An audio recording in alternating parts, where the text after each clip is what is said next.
Well, good afternoon, everybody. Welcome, thank you for being here. Please continue to enjoy your lunch. In the interest of time, I think we'll get started with some announcements and introductions. I'm Tim Sink, I'm president of the Greater Concord Chamber of Commerce, and delighted you're here with us today. We think we put together a very special panel that will discuss some issues that are relevant to all of us. So looking forward to hearing from our speakers. Before we go there, a couple things I'd like to do. First of all, I'd like to thank our sponsor, Unitil. Many of you in this room have had dealings with Unitil over the years. I have. Gary Miller is here with us, a former board chair and current board member, but I just want to say that Unitil is a tremendous supporter of this and many other communities. We couldn't do these types of programs without the sponsorship of organizations like Unitil. And representing Unitil today is Gary Miller, Ariana McNeil, and Sean Valiant. So thank you so much for Unitil for your support. Just a few upcoming events I wanted to bring your attention to. On June the 4th, coming up, is our 20th annual Pinnacle Awards Luncheon. Here at the Grapponi Center, 11:30, we'll be recognizing a Small Business of the Year, Business of the Year, Nonprofit of the Year, Business Leader of the Year, the Concord Young Professional of the Year, and a Chamber Volunteer of the Year. So that's a fun event. It's well run, very well attended, so take a look at that for June 4th, coming right up. Right after that, on the 10th of June, we have our Business After Hours hosted by 1231 Events, and that's taking place at Merrimack Valley Railroad Function Hall. It's a little bit out of town, maybe a 15-minute ride, but if you've had the hospitality of 1231 before, it's worth a 15-minute ride, so you may want to sign up for that. On June 17th, we continue with our Orr and Reno legal breakfast series at 8 a.m. at the offices of Orr and Reno. That's a 1-hour meeting. The subject this time is international travel and information security. So if you're heading overseas in the near future, you may want to check that event out. It's 1 hour. You'll get some great legal advice. It's a free event to chamber members, so keep that on your radar screen. Concord Young Professional Network is hosting their monthly networking session at Concord Hospital on the patio on June the 18th. And then finally, on August 6th is our 37th annual Funds for Education Golf Tournament. So we've got a lot going on in the next couple of weeks.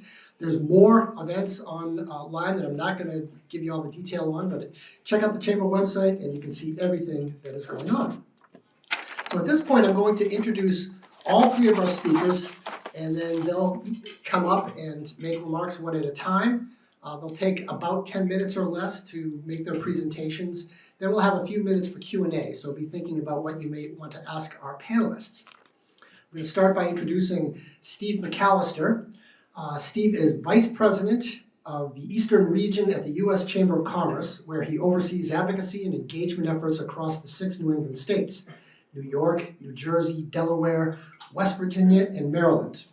So in this role, he travels quite extensively, working on relationships with business leaders, trade associations, state and local chambers, and elected officials. He delivers presentations on the chamber's policy priorities, programs, and grassroots resources, helping to advance its legislative and political objectives. Steve brings a wealth of experience in both federal and state government. Previously served as Director of Advance for Rhode Island Governor Lincoln Chafee, and as a constituent and community liaison for U.S. Senator John E. Sununu of New Hampshire. He holds a Bachelor of Arts in Political Science from St. A's College and a Master's in Public Administration from the University of New Hampshire, resident of Warwick, Rhode Island, so thank you for making that ride up here, Steve. And I've known Steve for many years. He's been with the U.S. Chamber for quite a while, so our paths cross regularly. Steve's going to give us an update at the federal level, talking about tariff impacts and very much a moving target, as he mentioned this morning. Our second speaker will be Kathleen Reardon. Kathleen is Chief Executive Officer of the New Hampshire Center for Nonprofits. So in that role, Kathleen leads the strategic direction and overall operations of the center, which is a statewide nonprofit association dedicated to advancing the impact and visibility of the nonprofit sector in New Hampshire. She joined the center in 2016, bringing an experience in the for-profit and nonprofit sectors, including public and media relations, foundation and corporate giving, community development, and volunteer and event management. She's active in the community and having served on numerous nonprofit boards and governor-appointed state advisory councils. And Kathleen's going to fill us in on how all of what is going on is impacting the nonprofit community. Our third speaker, I'm sorry, that is my phone. I'm getting a spam call. If anybody wants to turn it off, my apologies. Our third speaker, Chase Hageman, is the Director of the Division of Economic Development of the New Hampshire Department of Business and Economic Affairs. In that role, leading a team comprised of highly experienced economic development and business support professionals, he's responsible for oversight of state-level economic development strategy, as well as engagement and support on related issues of elected officials, local leaders, stakeholders, partners, and more. Prior to becoming the director at BEA, Chase served as a deputy director for the Governor's Office for Emergency Relief and Recovery, which we affectionately referred to as GOFER back in the day. So he was facilitating the day-to-day operations of GOFER and overseeing the allocation of more than $2 billion in federal relief funds across New Hampshire. Before GOFER, he was the Director of Strategic Initiatives and New England Regional Director of the Concord Coalition, where he engaged the public and elected officials on federal fiscal policy related issues. He's a member of the New Hampshire Bar and alumnus and adjunct professor at the University of New Hampshire Franklin Pierce School of Law. And Chase will be talking about what's happening at the state level and how his office, BEA, is helping organizations to navigate this. So thank you, panelists, for being here and being a part of this. And I'd like to ask you to join me in welcoming our first speaker, Steve McAllister.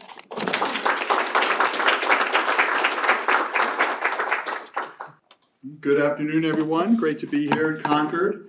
I do cover 11 states, and but New Hampshire I actually have a lot of ties to. So my ties are a little thin when I'm in West Virginia. But as Tim mentioned, went to St. A's, went to UNH for grad school, lived in Manchester for about 6 years. I worked for Senator Sununu. My colleague Jamie Burnett is here. So anytime I get to come up to New Hampshire, it's a good time. So great to be with you all today and talking tariffs. And it's very, very fun, very interesting time when you're giving these presentations. If I gave this presentation yesterday, it would be different than the presentation I'm about to give now.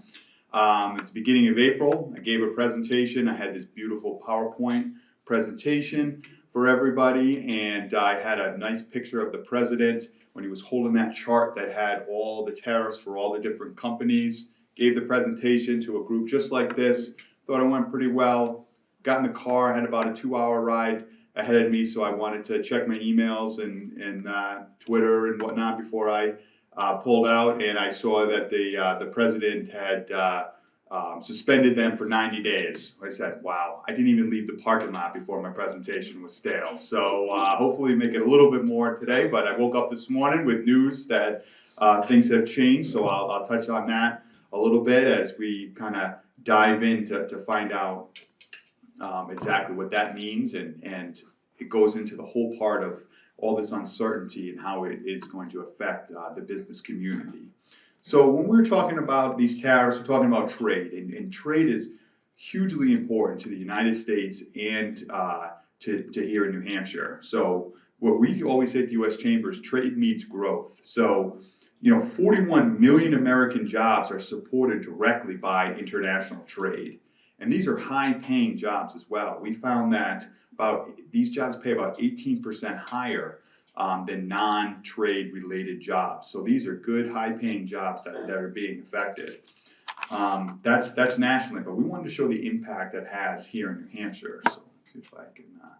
I have the chart here. We have the printouts, so thanks to the Chamber for printing these out, because a lot of things. So trade here in New Hampshire is key to your economy. So exports and imports of goods and services supports 180,000 jobs here in New Hampshire. That's about 1 in every 5 jobs in the state. So we're talking about a major, major impact that trade has to do. New Hampshire companies export $12 billion in goods and services in 2023 to more than 170 markets around the world.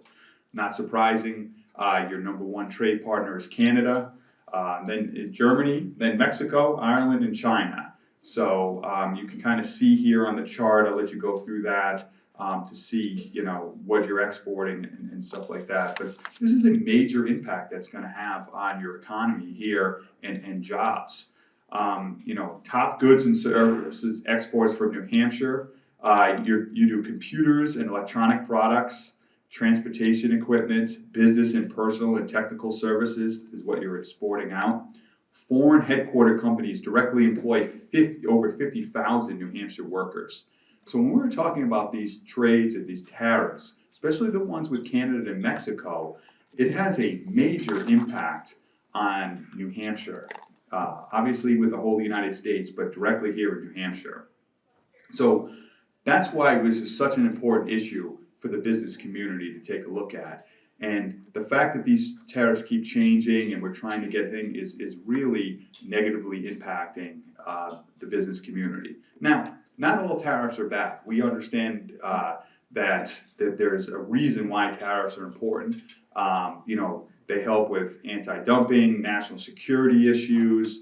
They help fight counterfeiting. You saw, in previous administrations and in the current administrations, different trade sanctions on Russia, on China. So there is a reason to have these tariffs. But it's key to remember that 100% of these tariff increases are going to be paid for by the consumers. That's going to be us. That's what's going to happen. So if you look at it, again, things keep changing. So I used to have these beautiful charts with all this great information, but if you look at it, just think about if they just did the 10% tariffs across the board, which is what it was up until yesterday, across the board, that is 4 times higher than what we were paying at this time last year. So for the same exact product, it's already 4 times higher is what your companies and what you're paying for. So that is a major, major tax increase to the residents of the United States.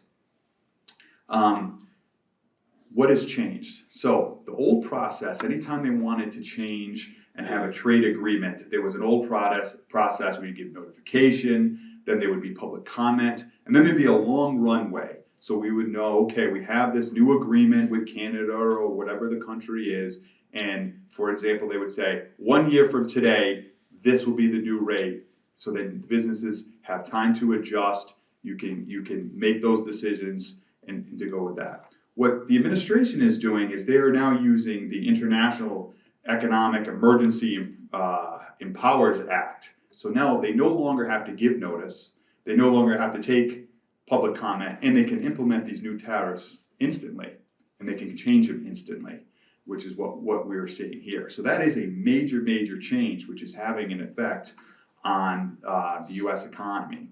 So one of the things is that we're starting to see now, and we're hearing more and more stories, and it's going to start to come a lot more this summer now, after the 90-day pause is coming up here, is supply chain issues.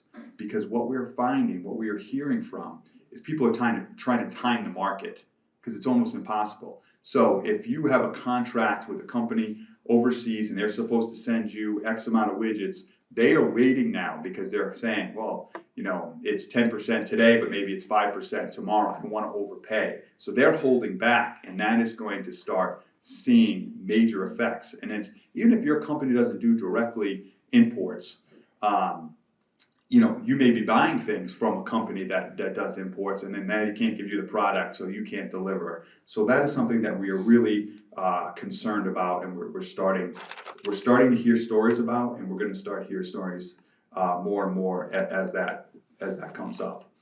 Now, what happened yesterday, late last night when I was driving up here, is there was an international court, which if you guys had heard of before, good for you, I had never heard of, that has 3-person, one person that was appointed by President Reagan, one was appointed by President Obama, and one was appointed by President Trump.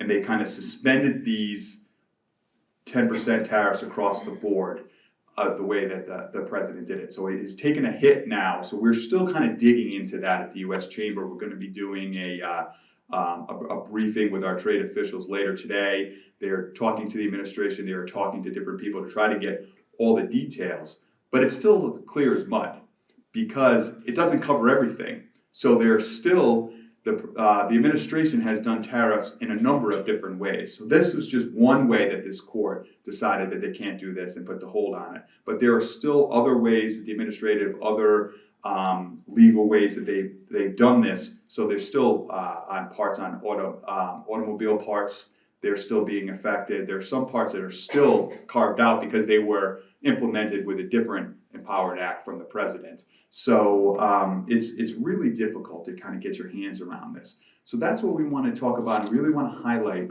is just how stressful this is for the business community. You guys are all business people. You understand that there are very slim margins. There's almost so much time that you can put into just to keep track of this stuff is so impossible. And then it changes from day to day, hour to hour. So that is putting a major stress on the business community. So what the U.S. Chamber, what we're doing, what we're advocating for is we called on the administration to implement 3 things. Now again, we're against the tariff increases. We want stability. We want to know what the plan is and everything like that. But in this world where things are changing every day, we would like to see at least these 3 things implemented, which would really help the business community.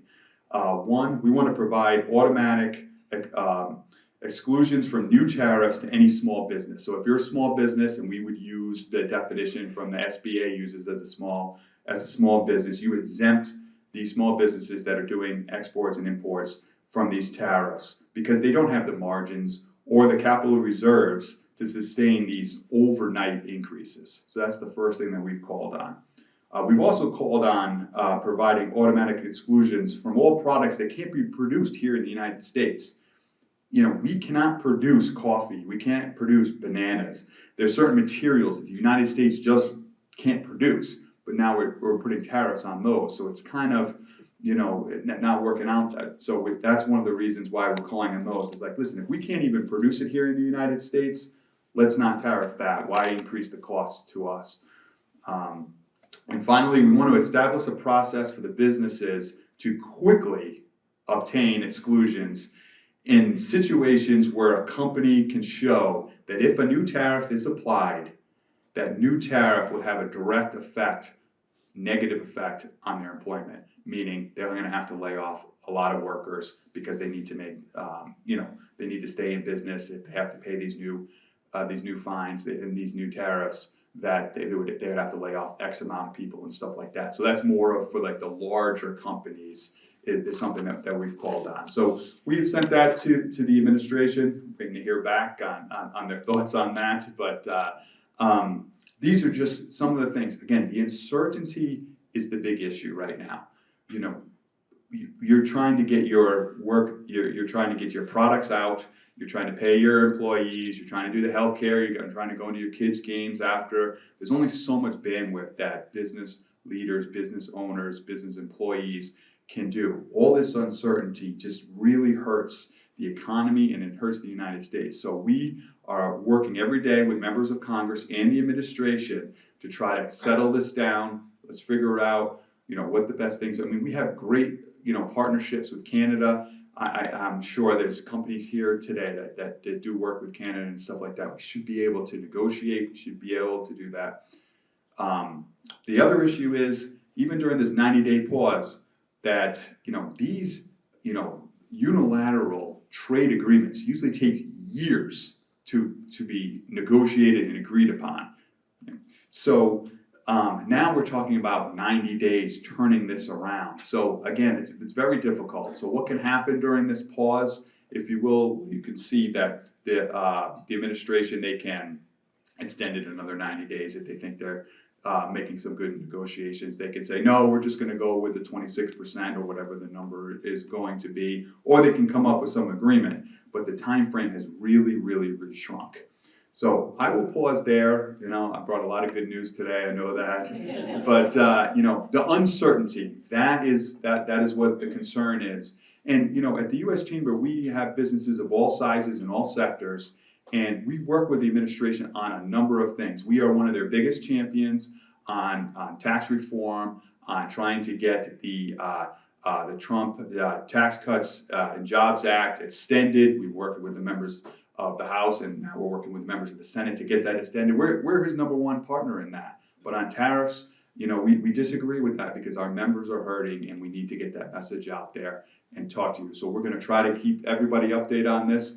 Like I said, things changed last night, things will change tomorrow. But we're gonna stay on top of it, keep connected with Tim. We send him the updates, and when it's my turn, I'm happy to answer any questions. Thank you.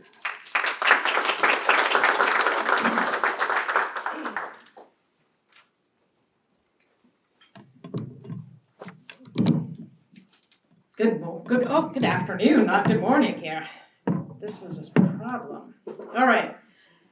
Good afternoon, I'm Kathleen Reardon. As Tim said, I am the CEO of the New Hampshire Center for Nonprofits, which exists to strengthen and give voice to New Hampshire's nonprofit organizations.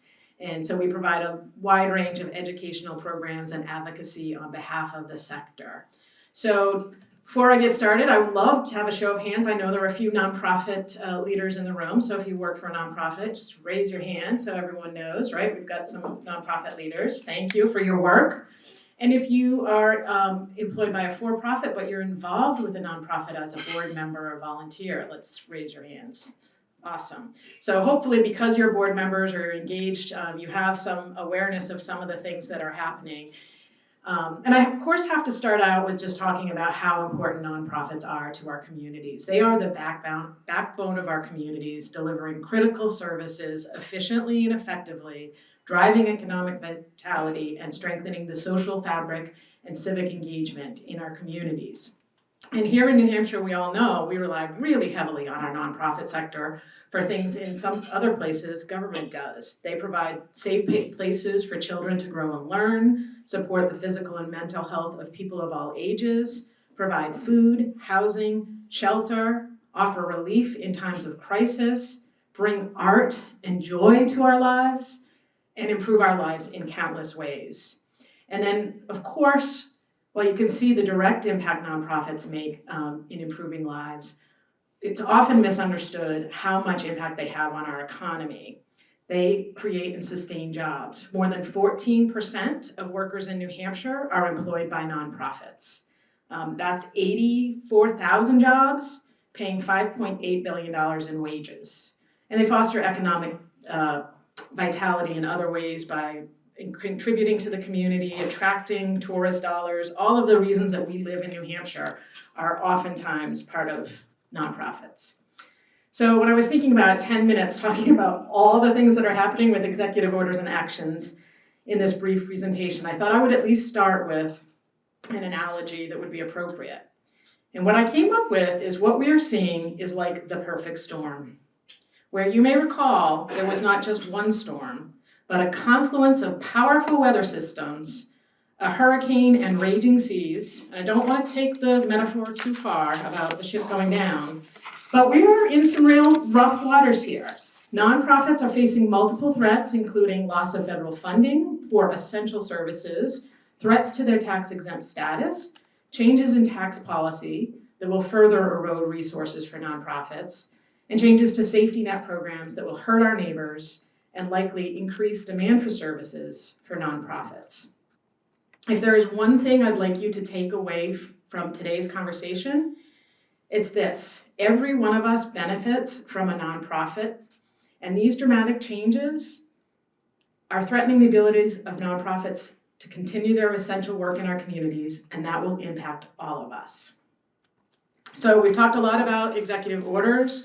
President Trump has signed hundreds of executive orders addressing a broad range of issues, including diversity, equity, inclusion, the work of federal agencies, immigration, LGBTQ communities, the environment, civic engagement, public media.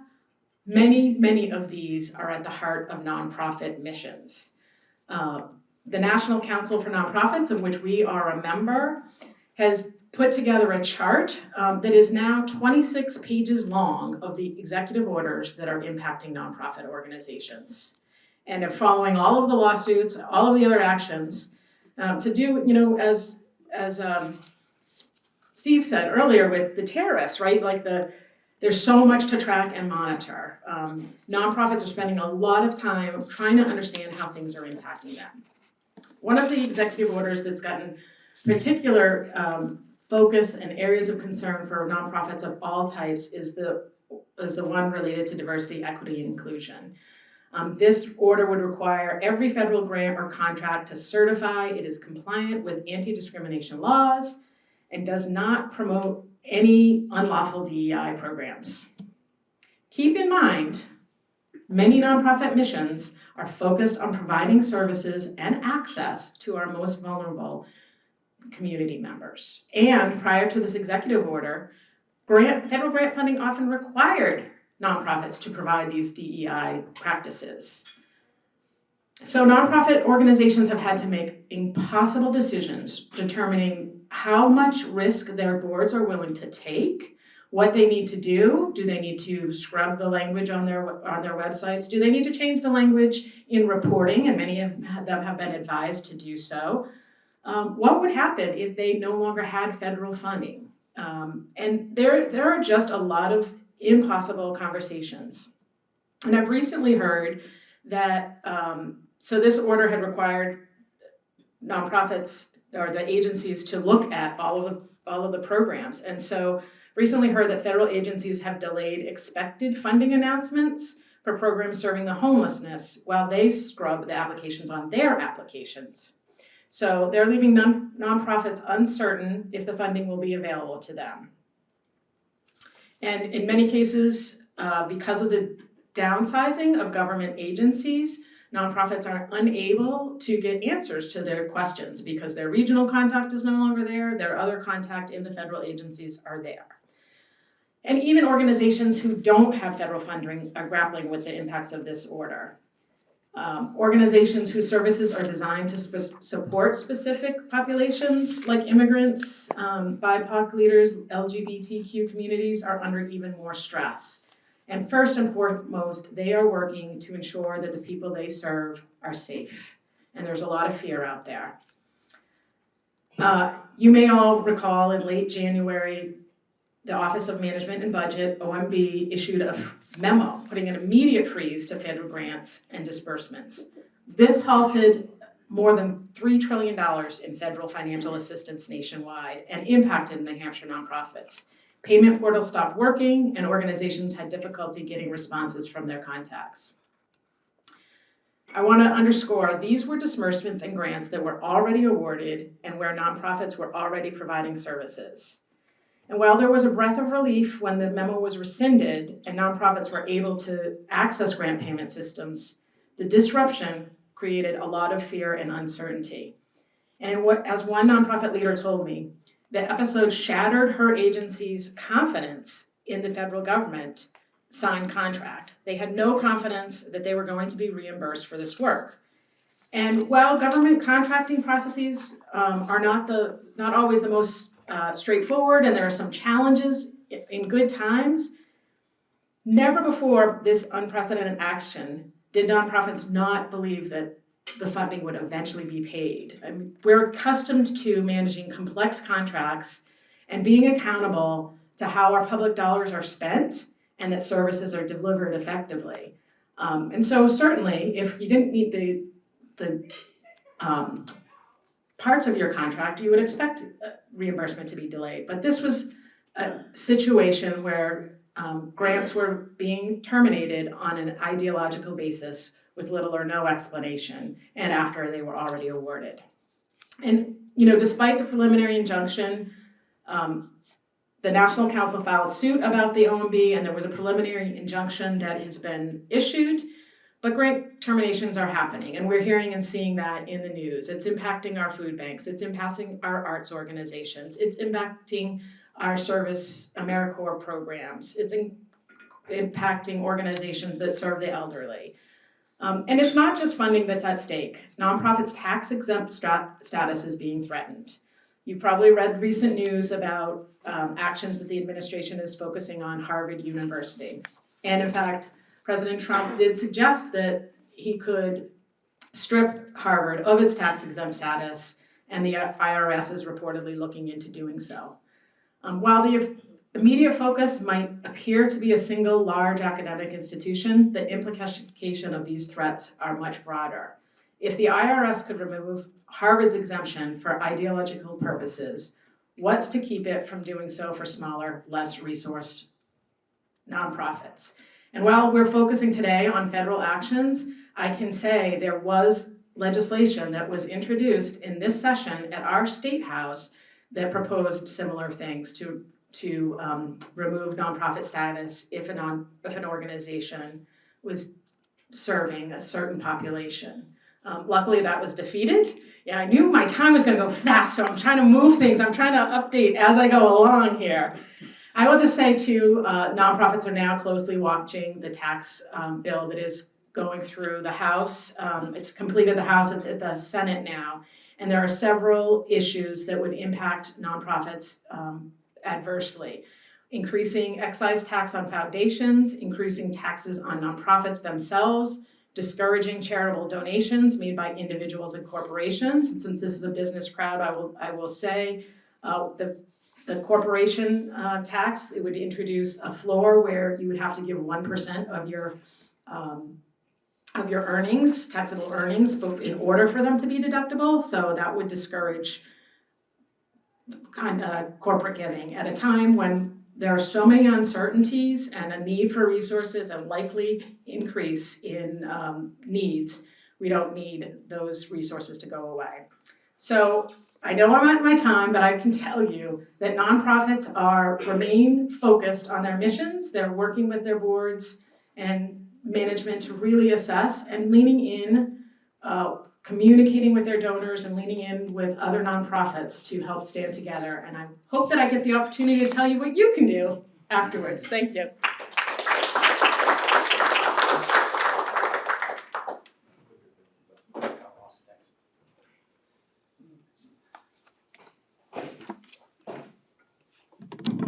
See if we can advance slides. Oh, that was Kathleen. Hi, everyone. I'm Chase Hageman. I'm the Director of Economic Development at the Department of New Hampshire. Wow. The Department of Business and Economic Affairs. Gary knows exactly why I'm laughing, because I said, say that 10 times fast, and I can't.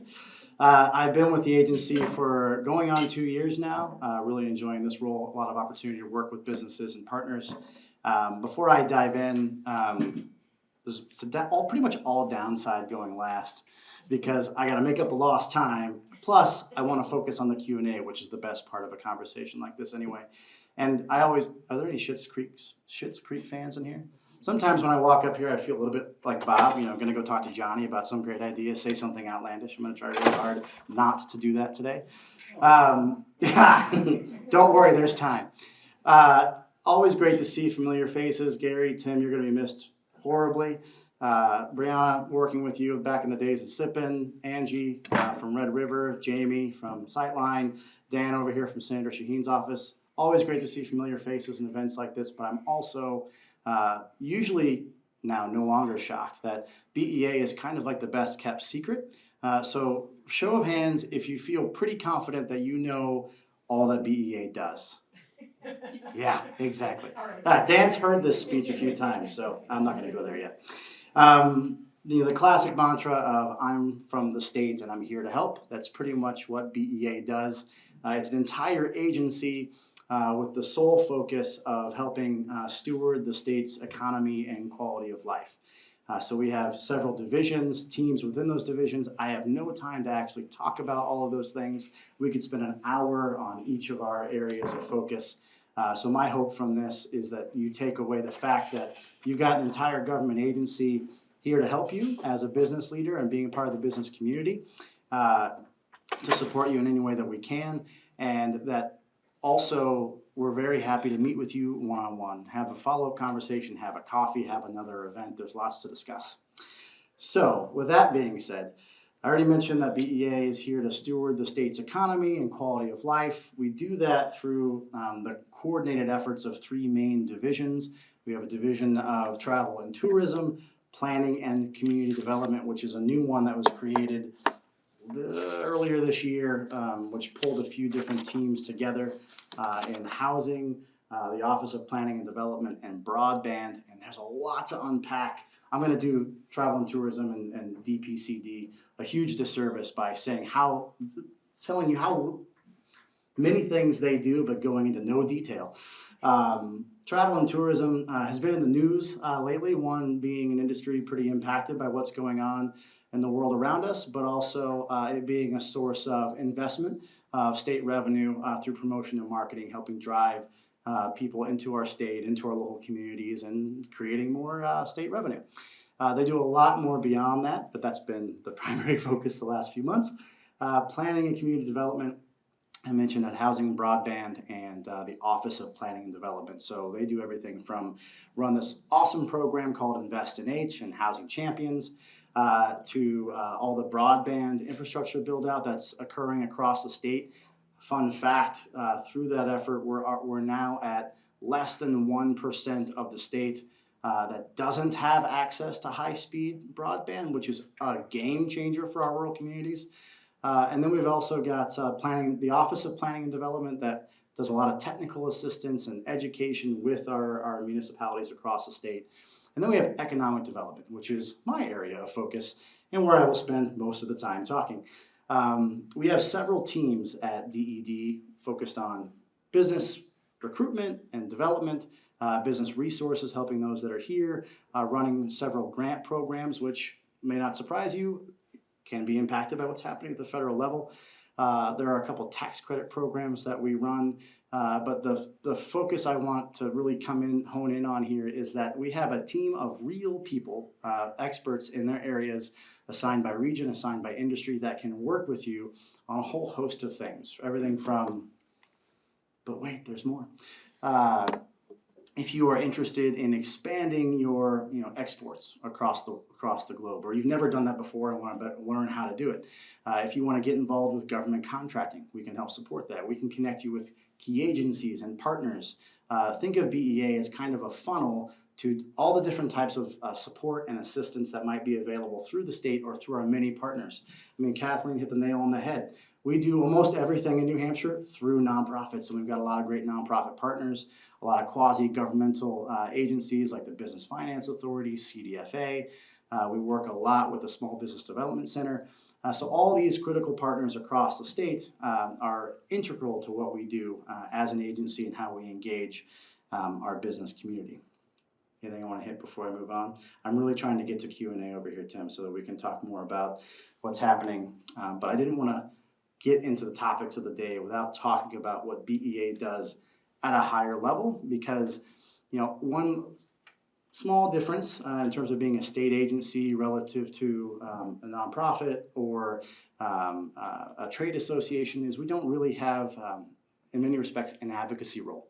We take the world as it exists, and then we use the resources we have to provide the support and assistance that we can through it. So we meet businesses where they are and deal with what's happening with tariffs, deal with what's happening with changes in federal funding, but we have a very well-equipped agency and staff to help along the way. Okay, so again, giving you very high-level information. I planned on talking a lot more about all the things leading up to this, but I'll wrap it up with one of the last slides relative to the topics of today. What we're seeing and hearing, based on I agree with a lot with what you've already heard. A lot of businesses are responding very differently to what's happening in the business and economic climate of today. As Steve pointed out, not all tariffs are bad, so some businesses might actually be happy to see some tariffs. They may be a little more insulated. Then there are also a lot of businesses that are directly impacted in a variety of industries. A lot of companies are now stockpiling inventory, goods, materials to try and get ahead of costs. Others feel like they're on the brink because they don't know how to pass along the costs they're incurring to their customers or their end users, and they're kind of stuck in this oh my God, what's the word? The kids' game. Tug of war, thank you.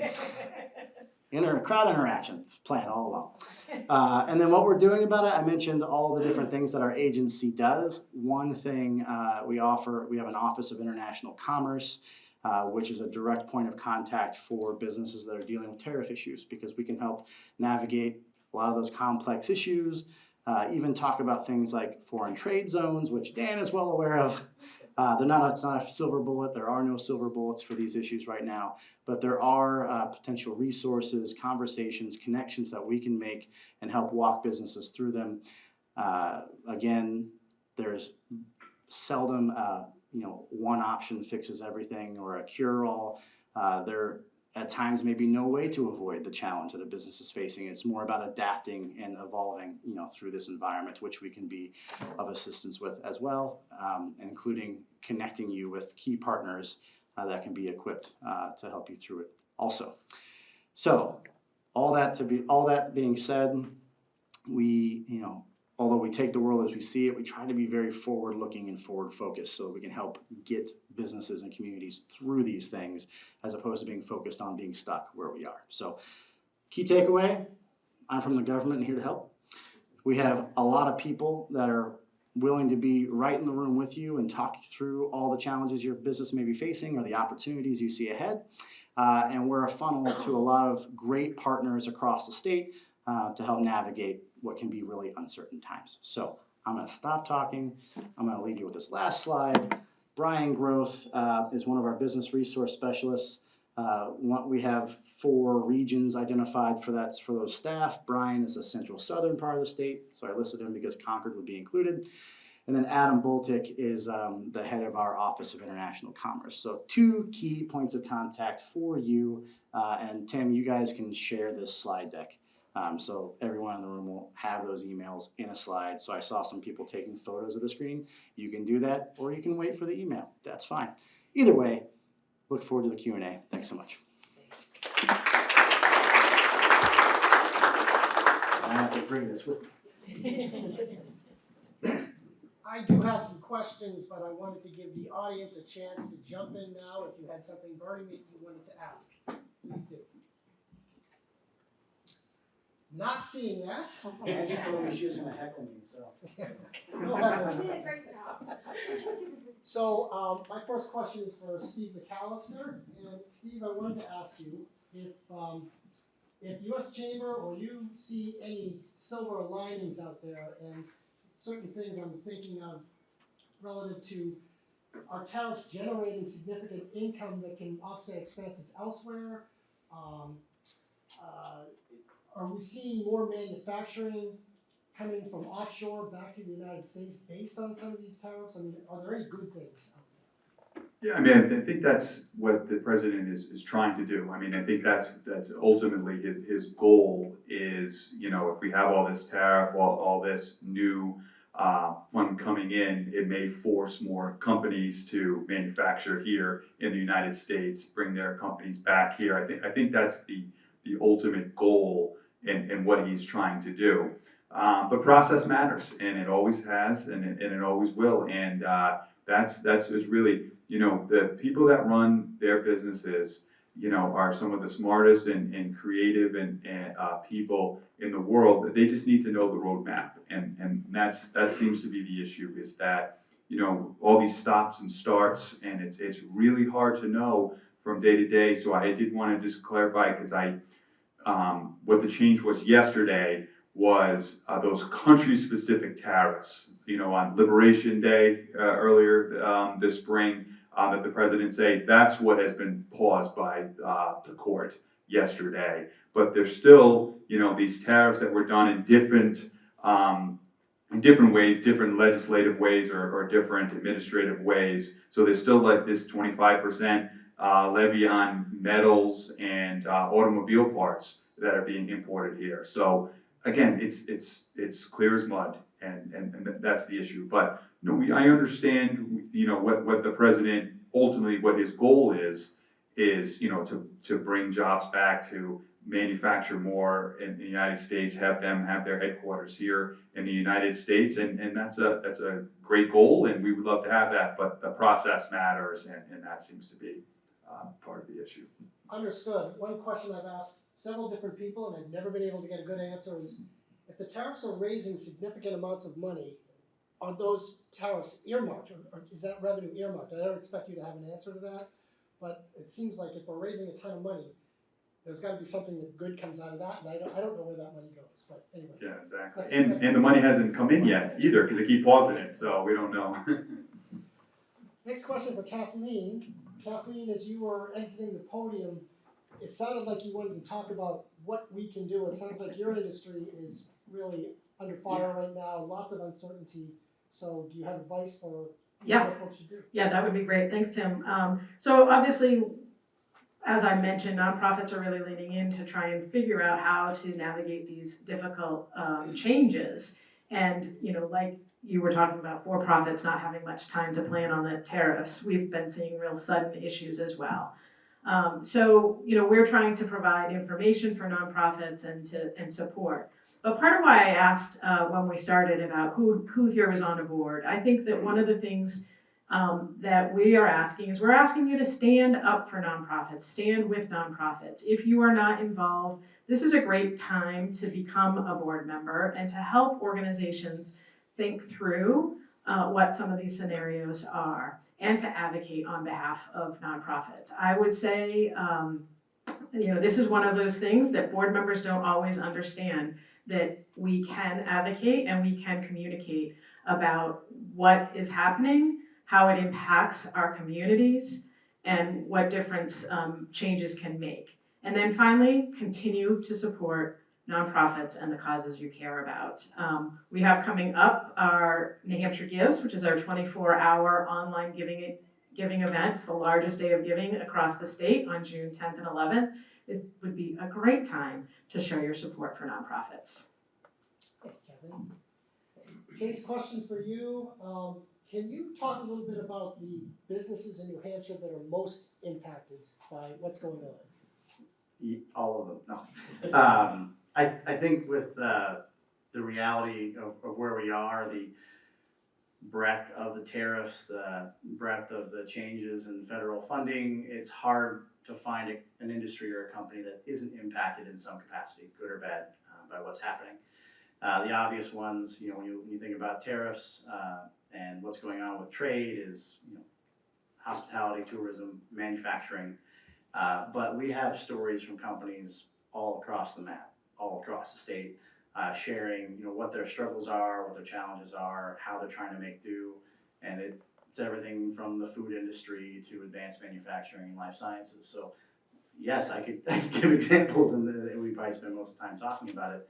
I think maybe the silver lining is coming into this period of rather, you know, uncertain times. We actually, as a state, we're in a really good footing.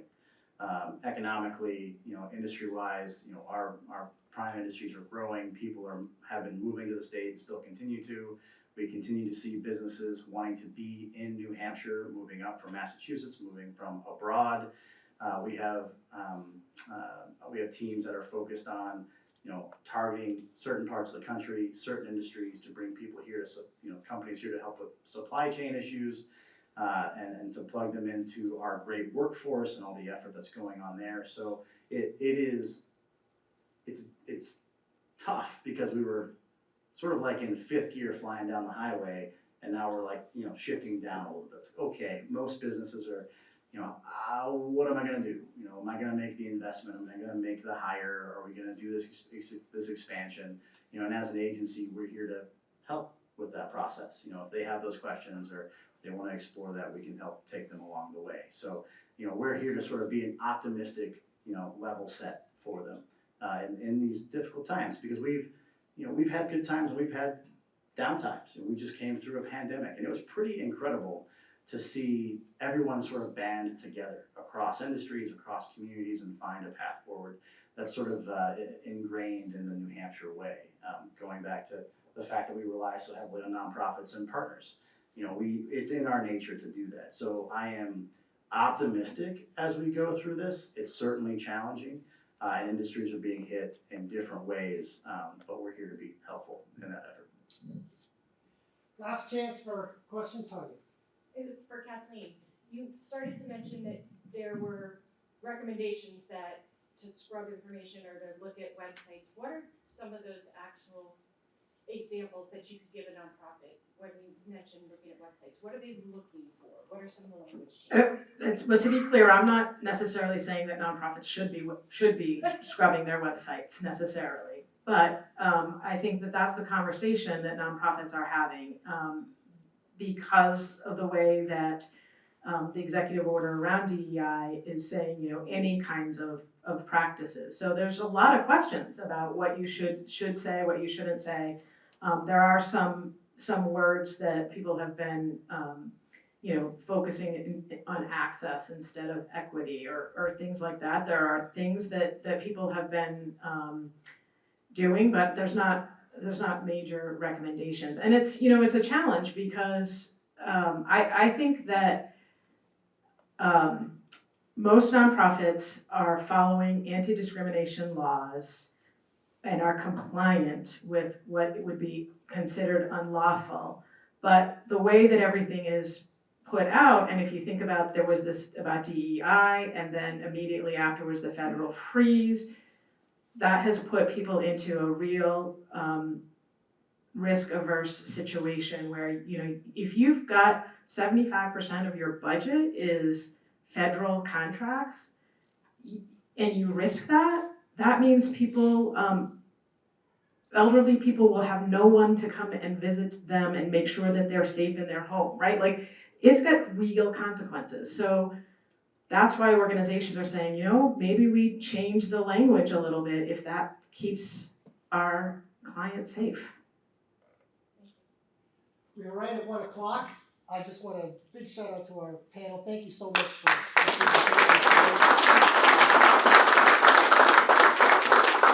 Thank you again to our sponsor, Unitil. We really appreciate your ongoing support, and we thank you all for being here today. We'll see you soon.